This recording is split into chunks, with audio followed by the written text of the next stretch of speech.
Se encuentren una vez más en esta sesión,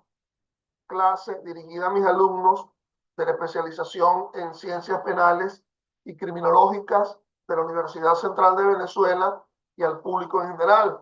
Hoy, 14 de enero de 2025, primera clase del año 2025.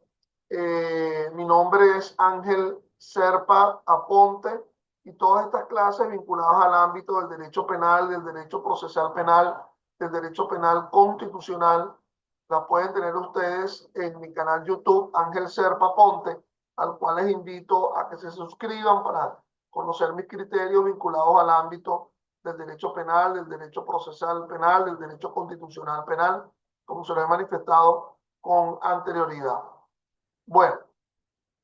estamos abordando, recuerden que esta materia dentro del posgrado en ciencias penales y criminológicas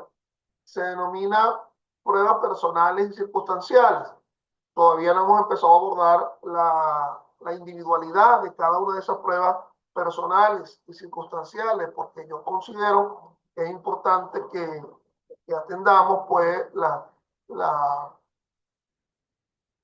la especificidad, digamos, la generalización de la ubicación de la prueba en el ámbito procesal penal venezolano, una especie de clase introductoria, habida cuenta que además no es, muy pocas son las materias sobre derecho procesal penal que se abordan en este posgrado, que por lo tanto el abordaje de la ubicación de las pruebas en el proceso penal venezolano permite por lo menos encontrarnos como una especie de recuento, como una especie de reubicación del quehacer probatorio en dicho proceso penal venezolano. Ya en clases anteriores hemos abordado lo atinente a los principios de libertad, de licitud, de legalidad, de idoneidad, de necesidad y de pertinencia de la prueba en el proceso penal venezolano. Ahora es importante que atendamos las circunstancias vinculadas a la oportunidad de probatoria en el proceso penal venezolano.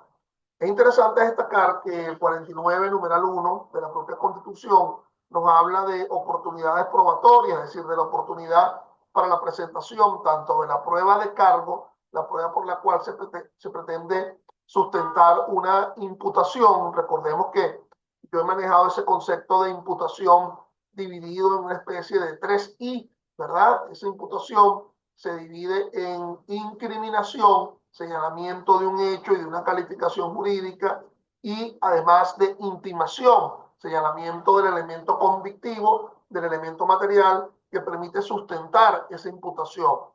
Por otra parte, recuerden ustedes que el concepto de verdad material que maneja de alguna forma el artículo 13 del Código Orgánico Procesal Penal es porque ese hecho se va a reconstruir en el proceso a partir de pruebas. No confundir la noción de verdad material con la noción de defensa material. En la defensa material es la defensa que asume el imputado, que puede ser una defensa de contenido sustantivo, es decir, abordando, destacándose, alegándose la existencia o no de los elementos de la dogmática jurídico-penal que permitan esa imputación, o puede ser una defensa material de carácter adjetivo, reclamando la inexistencia de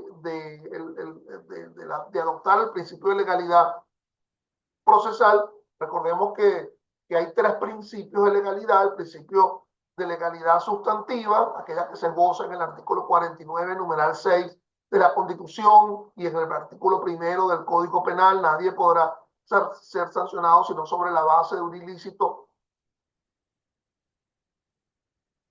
que esté descrito en previa pauta de ley. El principio de legalidad adjetivo, aquel que establece el artículo 253 de la Constitución, el que nos habla de que los actos procesales han de ser taxativos en previa pauta de ley, la existencia de leyes adjetivas, pero así será de importancia el tema de la prueba, que también existe un principio de legalidad probatoria. Yo al comenzar esta clase, no a los efectos de grabar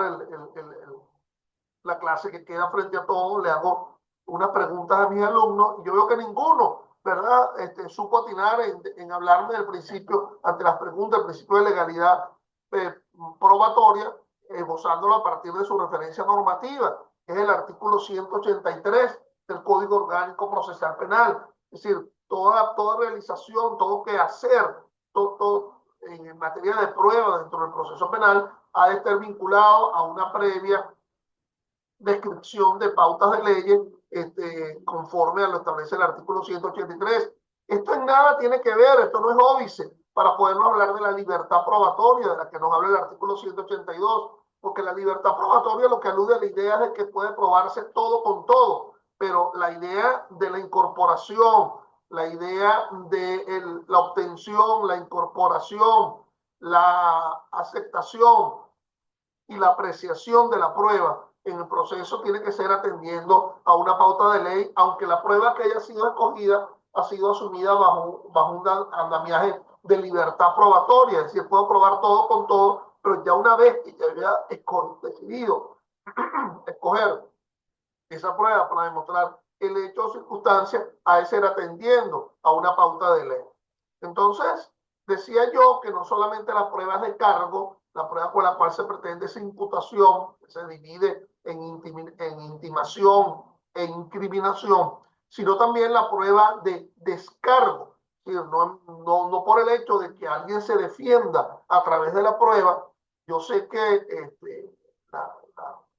la ubicación del sistema acusatorio en el proceso penal venezolano surge a partir de la propia instrucción que se deriva del artículo 285, numeral tercero y cuarto de la Constitución, en donde se nos indica que es al Ministerio Público que le corresponde hacer constar los hechos y circunstancias. Pero el hecho de que así suceda no releva la posibilidad de ofrecimientos de prueba de descargo. Inclusive hay oportunidades en las cuales se define en el propio Código Orgánico Procesal Penal, en el artículo 311 hasta el sexto día hábil anterior de aquel en que se ha fijado la audiencia preliminar, las partes pueden, la defensa puede ofrecer la prueba en el escrito de excepciones, puede ofrecer la prueba de igual forma que puede ofrecer la prueba, una prueba complementaria con posterioridad al dictado del auto de apertura a juicio, las partes en sentido global. Es decir, la desvirtuación le corresponde al fiscal del Ministerio Público, la desvirtuación de la natural condición de inocente, pero de igual forma, dentro de un sistema contradictorio, como lo regula el artículo 18 del Código Orgánico Procesal Penal, la desvirtuación de la natural condición de inocente por parte del Ministerio Público, esa pretensión, porque es una pretensión procesal que todavía no se ha verificado, es necesario que se realice el escenario adecuado, que no es otro que el juicio oral y público, conforme a la última parte del artículo 312 del Código Orgánico Procesal Penal. Allí se puede dar ese debate, el debate sobre la prueba dentro de esa noción de contradicción que se manifiesta en el artículo 18 del Código Orgánico Procesal Penal. Entonces, de igual forma, tanto la prueba de cargo como la prueba de descargo ha de cumplir con una necesidad de licitud, con una necesidad de legalidad, de idoneidad y de pertinencia. Bueno, veamos entonces un tanto el tema de las oportunidades probatorias, que es lo que pretendía, o que lo que pretendo en el día de hoy, en las dos secciones, las dos sesiones del día de hoy. Cuando se termine esta primera, ustedes pueden ingresar a la segunda parte con la misma coordenada con la cual ingresaron a la primera. El tema de las oportunidades probatorias, porque pareciera, cuando uno revisa ese 49.1 de la Constitución, que existe una sola oportunidad probatoria, mas sin embargo no es así, existen varias oportunidades de ofrecimiento probatorio en el proceso penal venezolano. Y para ello tendríamos que escenificarlo, ¿verdad? Conforme a cómo se divide ese procedimiento ordinario del proceso penal venezolano. En primer lugar, nos vamos a encontrar con la fase preparatoria del proceso penal venezolano. Es la fase que, conforme lo reglamenta el Código Orgánico Procesal Penal, sirve para encontrar los elementos de convicción que sustenten ese convencimiento positivo del fiscal del Ministerio Público y acusa, o ese convencimiento negativo del fiscal del Ministerio Público o solicita el sobreseimiento. Recordemos que nos vamos a encontrar con las formas de inicio de ese proceso penal venezolano, de la fase preparatoria del proceso penal venezolano. En primer lugar, atendemos al concepto de flagrancia, ese concepto de flagrancia regulado en el artículo 234 del Código Orgánico Procesal Penal, que instrumentaliza lo que establece el artículo 44, numeral 1 de la Constitución, donde se dice que la flagrancia es una de las formas en las cuales se vulnera, digamos, de alguna forma la libertad, la llamada inviolabilidad de la libertad, se traduce en una especie de violabilidad de la libertad si alguien ha sido encontrado en la comisión flagrante de un hecho ilícito o si se ha dictado una previa orden judicial. Entonces, esa flagrancia descrita en el 44.1 de la Constitución se ve instrumentalizado en las leyes procesales penales. Ojo, no solamente el Código Orgánico Procesal Penal en su artículo 234, sino que también ustedes atienden a la Ley Orgánica sobre el Derecho de la Mujer a una vida libre de violencia y un concepto ahí de flagrancia en el procedimiento especial de violencia de género y también en la Ley Orgánica de Protección de Niños, Niñas y Adolescentes en el llamado Sistema Penal de Responsabilidad de Adolescentes. También encontrarán allí un concepto de flagrancia, de igual forma que se verifica en el Código Orgánico de Justicia Militar cuando se atiende al concepto de el procedimiento especial, el procedimiento militar especial. Entonces, bueno, en esa flagrancia regulada en ese Código Orgánico Procesal Penal, digamos, es de dos tipos. Una flagrancia propia, en la cual hay una percepción de la comisión de un delito y conjuntamente, coetáneamente, hay una aprehensión. Pero también se habla de una cuasi flagrancia, el sospechoso que se ha encontrado en la comisión flagrante de un hecho ilícito es llevado a las 48 horas a la audiencia de imputación ante el tribunal de control que sea competente en razón de la materia, en razón del territorio, y también nos vamos a encontrar con una especie de cuasi flagrancia o flagrancia propia, en la cual existe una percepción de la comisión de un delito que no origina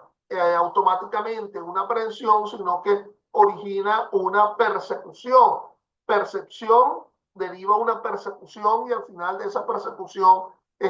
se otorga la aprehensión. Ese sospechoso es encontrado con los objetos activos o pasivos vinculados al delito. Y es la primera aproximación de un contenido de carácter probatorio. Allí hay una primera necesidad de mención de oportunidad probatoria, no porque se esté ofertando una prueba como tal, sino que hay un elemento de convicción que puede ser presentado en ocasión de la comisión flagrante de un hecho ilícito. Fíjate que se habla de objetos, el 234 nos habla de objetos activos o pasivos vinculados al delito, pero de igual forma también el artículo 236 que regula la audiencia la audiencia de imputación en sede judicial, porque también puede haber una imputación en sede fiscal. Esa audiencia de imputación en sede judicial nos habla de que la víctima podrá intervenir si se hallara presente. Entonces, ahí evidentemente nos estamos encontrando con un testimonio, con esa víctima que declara en esa audiencia de imputación o si se hallara presente. Pero de igual forma nos vamos a encontrar con otro elemento de convicción de carácter personal, que es la propia declaración del imputado. Él declara libre de apremio y coacción. No podría señalarse como prueba porque no ha sido ofertado por el titular de la acción penal. Está por verse lo que se dirá en esa declaración de la víctima o en esa declaración del imputado. Pero de igual forma, ese imputado libre de apremio y coacción pudiera declarar de lo que él conoce, de lo que él sabe luego de haber escuchado la imputación que provino del fiscal del Ministerio Público, porque inicialmente es una audiencia de imputación. Claro, se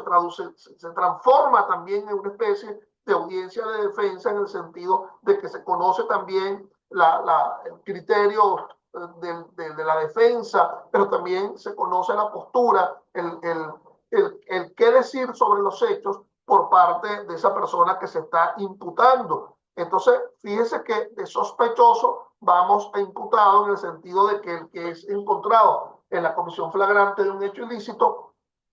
entonces es presentado en la audiencia de imputación. Por cierto que hay autores, su Eduardo Cabrera, en un trabajo interesante sobre la prueba de la flagrancia en el proceso penal venezolano, que está en la revista de Derecho Probatorio, en la primera revista de Derecho Probatorio, la número 1, nos habla de que existen pruebas flagrantes y pruebas de la flagrancia. Es decir, las pruebas flagrantes han sido unas pruebas que han sido encontradas en la propia en la propia aprehensión del sospechoso. Es decir, que no solamente es una aprehensión con H del sospechoso, sino que es una aprehensión también de elementos activos o pasivos vinculados al delito. Eso sería una prueba flagrante. Y la prueba de la flagrancia sería por qué justificar la existencia de esa aprehensión, ¿verdad?, que ha sido realizada sin previa orden judicial. No confundir la aprehensión por una ordenada a los efectos de lo que establece el propio artículo 236 del Código Orgánico Procesal Penal, sino es un encuentro, es una realidad, es una circunstancia fáctica, es decir, hay una percepción sensorial por parte de los que están legitimados para aprender, conforme lo indica el 234 del COP, que es la víctima, el clamor público y la autoridad policial. Entonces, ellos han percibido la existencia de objetos vinculados a un delito. Entonces, evidentemente hay un ofrecimiento también de elementos de convicción que mal todavía podrían llamarse prueba a los efectos de que ese inicio de ese quehacer probatorio se vincularía a lo que se ofrece como prueba en ocasión de la presentación de la acusación, artículo 308 del Código Orgánico Procesal Penal. Pero fíjense muchas cosas interesantes que pudieran darse allí. Imaginémonos que a un conocido del precepto constitucional, hecho conocer el precepto constitucional que establece el artículo 49, numeral 5 de la Constitución, usted no está obligado a declarar, usted lo hace libre de apremio y coacción. Imaginémonos que confiesa el propio sospechoso imputable en la propia audiencia de imputación. Si él manifiesta que sí, que exactamente todo lo que le ha sido imputado,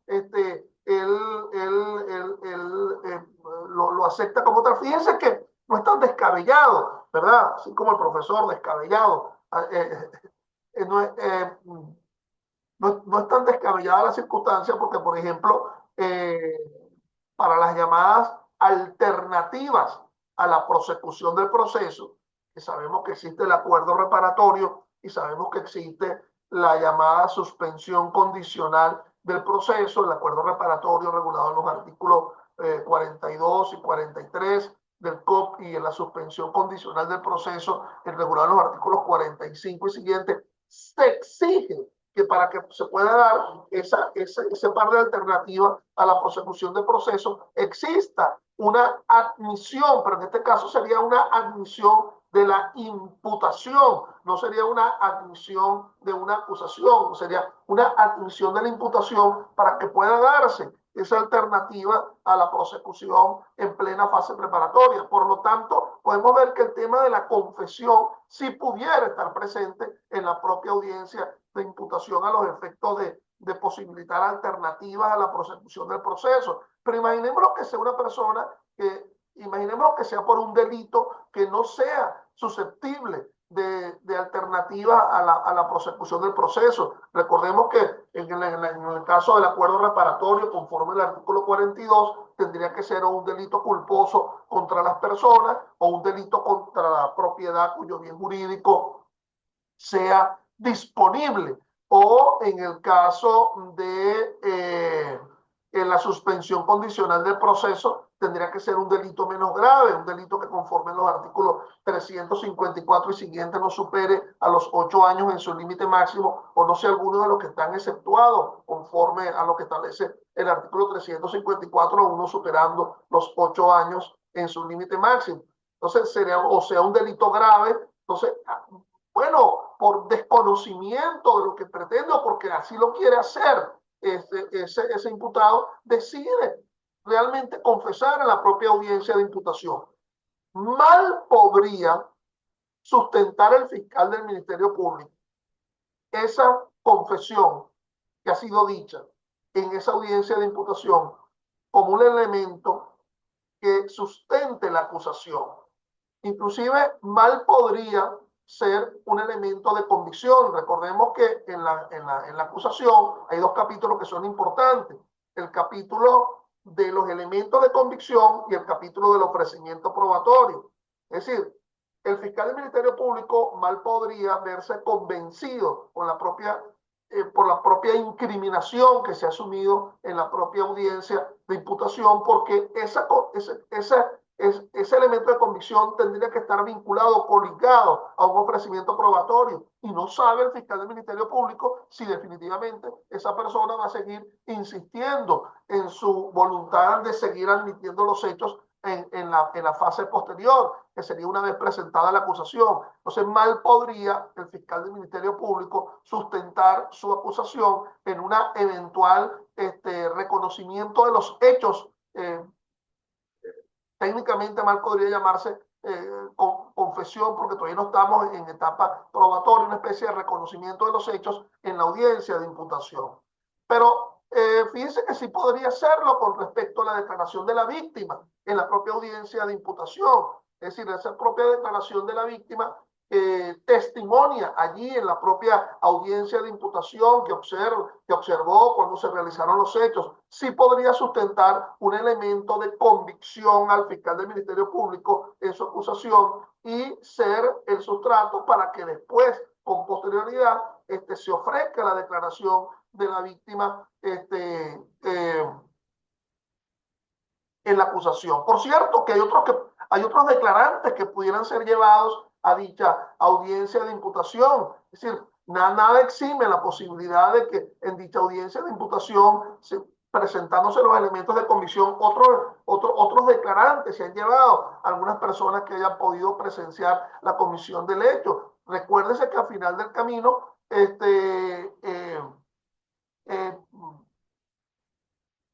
tanto la víctima, el clamor público, y yo con ello no quiero entronizar el hecho del linchamiento, pues nada de eso, aquel invento del sistema procesal norteamericano en el cual un juez Lynch aceptó la posibilidad de que personas pudieran ser detenidas o inclusive diezmadas por el clamor público. Bueno, en fin. Entonces, esa audiencia va a tener esa finalidad netamente de imputación, pero entre las cuales se pudieran encontrarnos declaración. También hay otra forma de iniciar ese proceso, que es la denominada el conocimiento autónomo, la especie de noticia criminis, el llamado delito clandestino. Es decir, aquí se conocen las resultas del delito, pero no hay ningún sospechoso, no hay nadie que haya ostentado la condición de sospechoso, y aquí este conocimiento de la comisión del delito puede ser porque lo asume el Ministerio Público. El Ministerio Público no es un ministerio eunuco, es decir, que no lee prensa, que no lee televisión, que no está pendiente de las redes sociales. Yo creo que ahora está muy pendiente de las redes sociales el Ministerio Público actual, pero en todo caso, ese Ministerio Público, bien sea por un conocimiento propio o bien sea por el órgano policial que le participa a ese Ministerio Público, a las 12 horas del conocimiento del delito, 12 horas para notificar, y eso origina lo que se denomina el decreto de proceder o la orden de inicio. Recordemos que mal se puede llamar auto de proceder, puesto que los que dictan autos son los jueces. Los jueces dictan autos con trascendencia aflictiva, autos importantes o autos de mero trámite o de mera sustanciación. Los fiscales decretan inicio, decretan reserva de las actuaciones, decretan archivo fiscal, etc. Entonces, eso conduce ciertamente a una investigación que deriva en una individualización, y al final del camino esa individualización va a derivar en una imputación, la necesidad de la imputación por parte del fiscal del Ministerio Público. Con la reforma de septiembre de 2021 del Código Orgánico Procesal Penal, sabemos que y con una sentencia, la sentencia 754 de diciembre de 2021, sabemos que esa imputación, fundamentalmente, la imputación formal, conforme al 126A del Código Orgánico Procesal Penal, va a ocurrir en sede fiscal. Esa imputación formal, esa imputación, digamos, material que se va a verificar esa imputación formal que se va a verificar en el sede fiscal se diferencia de la llamada imputación material, que son otras formas de imputación, pero no está concebido fundamentalmente esa audiencia de imputación para que esa audiencia de imputación sea una audiencia de escucha del testimonio por parte de la víctima. Inclusive esa audiencia de imputación no se cita a la víctima, ¿verdad?, a los efectos de estar presente. Fíjense que es interesante que el 236, cuando habla de la imputación en sede judicial, se habla de la víctima si estuviera presente. Bueno, si estuviera presente por alguna razón la víctima en la audiencia de individualización, bajo mi criterio, no se le podría negar su acceso sobre la base de lo que establece el artículo 121 del Código Orgánico Procesal Penal y el artículo 30 del Código Orgánico Procesal Penal. Pero imaginémonos que la declaración que conceda, que decida realizar el imputado en lugar de defenderse sea una declaración de confesión. Pues de mala forma podría utilizar ese fiscal del Ministerio Público esa especie de confesión, de admisión de los hechos en sede fiscal a los fines de sustentar una especie de convencimiento, puesto que ello no se traduce digamos, en el criterio del imputado de que es lo que va a seguir haciendo en el desarrollo del proceso. Es decir, de alguna forma, el fiscal del Ministerio Público pretende demostrar un hecho a partir de actuaciones externas distintas a la propia declaración, del imputado. Entonces, bueno, y nos estaría faltando una tercera forma de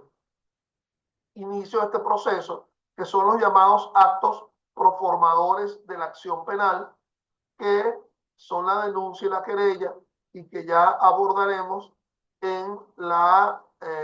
sesión siguiente del día de hoy. Por favor, los invito a que se incorporen a la siguiente parte de la clase de hoy. Gracias.